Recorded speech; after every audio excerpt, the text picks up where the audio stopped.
The man standing in her snowy driveway looked like trouble, but something about his eyes made Emma Watson hesitate before calling the police. At 26, she had learned to trust her instincts about people, and while this stranger clearly needed help, he did not seem dangerous despite her defensive grip on the baseball bat. "Please," he said, raising his hands in a peaceful gesture as snowflakes gathered on his dark hair. "I know this looks bad, but I need somewhere to stay tonight. I do not have anywhere else to go." Emma studied his face in the glow of her porch light.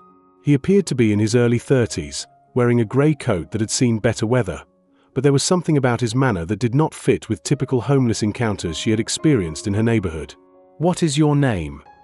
Emma asked, not lowering the bat but keeping her voice calm. The man paused, and Emma saw something that looked like confusion or pain cross his features. "I think it is John," he said slowly. "I'm not entirely certain about much of anything, honestly." "You think your name is John?" Emma repeated, puzzled by his uncertainty.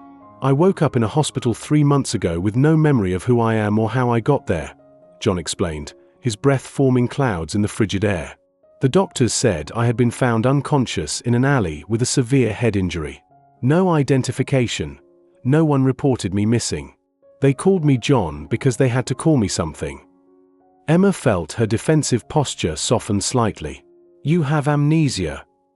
"Complete memory loss," John confirmed. "I remember nothing from before waking up in that hospital bed. The social workers tried to help, but without any identification or family coming forward, I aged out of their temporary housing program last week." Emma looked at this man who claimed to have no past, no identity, no connections to anyone or anything. It sounded like an elaborate story, but the genuine confusion in his voice and the lost quality in his eyes suggested he was telling the truth. "You can sleep in the garage tonight," Emma said finally, lowering the bat. "But I want to be clear about the rules." "Thank you," John said, and the relief in his voice was unmistakable. "I will follow whatever rules you set." Emma led him to her detached garage, which was clean and organized but unheated. She brought him blankets, a pillow, and hot soup, watching as he accepted each item with the careful gratitude of someone who had learned not to take kindness for granted. "John," Emma said as she prepared to leave him for the night, "tomorrow I want to take you to the police station. Not to get you in trouble, but to see if they can help us figure out who you really are." "You would do that?" John asked, surprise evident in his voice. "If you really have amnesia, then somewhere there might be people who are worried about you," Emma replied. "Everyone deserves to know who they are." The next morning, Emma found John carefully cleaning the garage and organizing her tools with an efficiency that suggested familiarity with systematic work. "You seem to know your way around organizing spaces," Emma observed. "I do not remember learning it, but some things feel natural," John replied thoughtfully. "Like I know how to use tools, how to fix basic mechanical problems, how to organize efficiently. But I cannot remember where I learned these skills." At the police station, Detective Rodriguez listened to John's story with professional interest and growing concern. "We have had several missing person reports over the past few months," the detective said. "Let me pull some files and see if we can find a match." After 2 hours of reviewing missing person reports and comparing descriptions, they had found nothing that matched John's appearance or timeline. "What about checking hospitals for patients who might have been transferred or discharged around the time you were found?" Emma suggested. "Good thinking," Detective Rodriguez agreed. "Also, John, would you be willing to let us take your fingerprints? If you have any kind of criminal record or if you have ever been fingerprinted for employment, we might be able to identify you." 3 days later, Detective Rodriguez called Emma with news that would change everything. "Emma, you need to bring John to the station immediately," the detective said, excitement evident in his voice. "We found out who he is." An hour later, Emma and John sat in the detective's office as Rodriguez laid out documents and photographs on his desk. "John, your real name is Alexander Bennett," the detective began. "You are the CEO and founder of Bennett Industries, one of the largest technology companies in the country. You have been missing for 4 months." John stared at the documents showing his photograph, his business credentials, and newspaper articles about his disappearance. "That cannot be right. I am homeless. I have nothing." According to this, Detective Rodriguez continued. You were leaving a business dinner in downtown Chicago when you disappeared. Your car was found abandoned, and there had been reports of an attempted carjacking in the area. The assumption was that you had been kidnapped or killed. Emma felt the world tilting as she looked at the man she had been housing in her garage. You are saying John is a billionaire?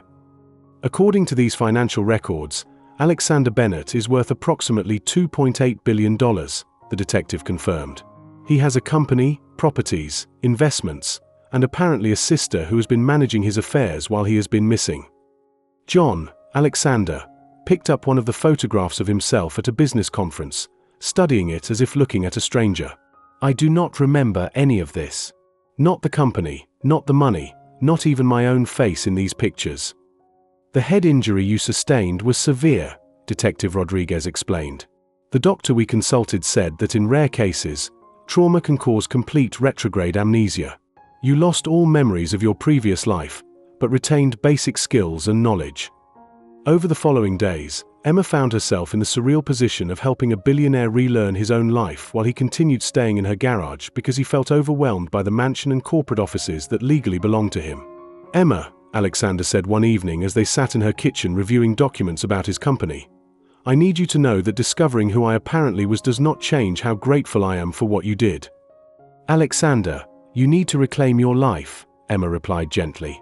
You have a company to run, people who depend on you, a family who thought you were dead. What if I do not want that life back? Alexander asked quietly. What if John, the man with no past and no expectations, was happier than Alexander Bennett ever was? Emma looked at this man who had lost everything and gained a different perspective on what mattered. What do you want? I want to figure out how to be Alexander Bennett in a way that honors what John learned about kindness and simplicity, he replied. And Emma, I want to do that with the woman who saved my life when she had no idea who I was. 6 months later, Alexander had successfully reclaimed his company with Emma's help as his personal assistant and closest advisor. He had restructured Bennett Industries to focus on social impact technology and had established a foundation for homeless services and amnesia research. Do you ever regret helping a stranger that snowy night? Alexander asked as they walked through the community center that his foundation had just opened. I regret that you had to lose everything to discover what really mattered, Emma replied. But I do not regret helping someone who needed it. That is who you were even when you did not know who you were. As they watched formerly homeless individuals learning job skills in the center's training programs, Alexander reflected on how losing his memory had actually helped him find his purpose. Sometimes, he realized, we have to forget who we think we are to discover who we were meant to become.